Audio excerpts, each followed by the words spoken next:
Evet, merhaba arkadaşlar. Bugün bir yapımızın sulu sistem şöminesini montajını yaptık. Sistemi şu anda yakıyoruz. Şöyle bir dışarıyı bir göstermek istedim öncelikle. Çok harika bir yer. Issız, sessiz. Çok güzel. Şimdi şöminemize doğru gidiyorum. Burası yerden ısıtma sistemlidir. Evet. Şöminemiz burada.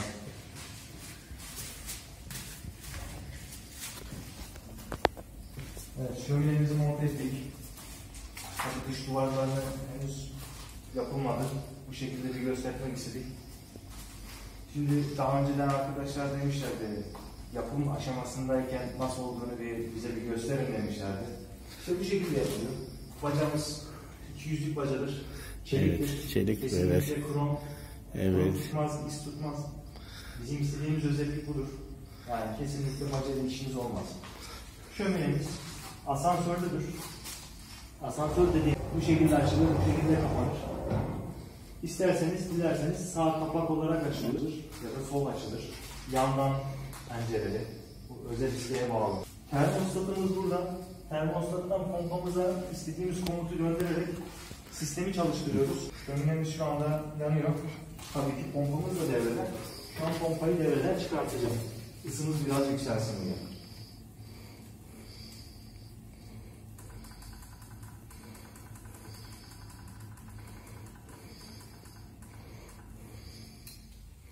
Evet. Pompamız şu an devreden çıktı. Biraz kolunu atalım.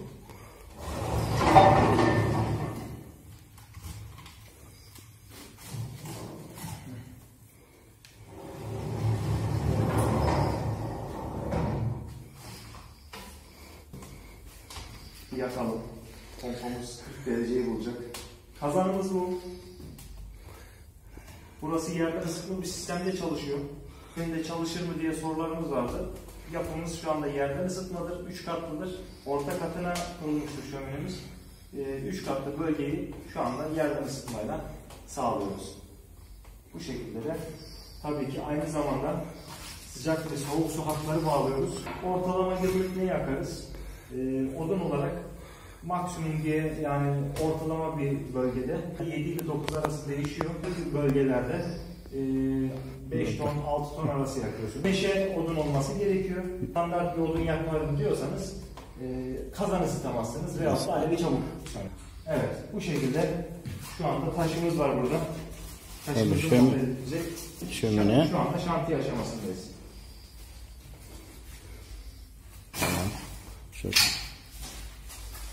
Yaklaşık. Şu anda 30 derece. Tabii 30 dereceden yükseldiği zaman pompamız açacak. Duvarlarını henüz bitirmedik. Tabii arkasında şöyle göstermek istiyorum. Şömineyi kurduk. İçerisinde de ısı odası dediğimiz bir oda yapıyoruz. Ve üst noktamıza bir menfez açıyoruz. Bu şöminenin içindeki ısıyı bu menfezden de haricen odaya da takviye etmiş oluyoruz. Yani her türlü ısısından yararlanıyoruz. Şöyle boruları gösterdim.